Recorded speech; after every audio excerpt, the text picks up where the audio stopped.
सांगतो, सिंधुदुर्ग जिल्ह्यातलं प्रत्येक पंचक्रोशीत तुम्हाला एक गाव तरी असं मिळेल ना की ज्यांनी सैन्य दलात सेवा केलेली आहे. प्रत्येक ठिकाणी तुम्ही जा, तुम्हाला एक गाव मिळेल. कितीतरी गावं अशी आहे की ज्यांच्यामध्ये सैनिकी परंपरा आहे.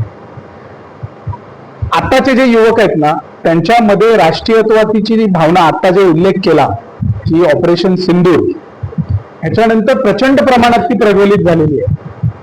देशाचं राष्ट्रीयत्वाचं प्रतीक. आणि तुम्हाला अजून एक विषय सांगतो, जर तुम्ही आमचं पार्टीचं जर कुठेही टॅगलाईन बघितली ना, तर ती अशी आहे की पहिला देश, नंतर संघटना म्हणजे पक्ष, आणि नंतर शेवटी आम्ही.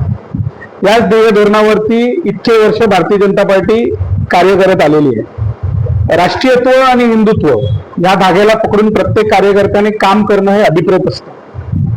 आणि राष्ट्रीयत्वाचं सगळ्यात मोठं प्रतीक म्हणजे आपला गौरवशाली तिरंगा. अशा पद्धतीचा जर उंच तिरंगा हा एवढ्या सुंदर परिसरात जर लागला, आधीच आपल्या निसर्गाने आपण सर्व गुण संपन्न आहोत, तर राष्ट्रीयत्व आणि त्याला पर्यटनाची जोड अशी दोन्ही मिळेल.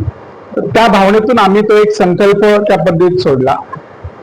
काय करतो आम्ही, दरवर्षी एक नाविन्यपूर्ण संकल्प राबवतो.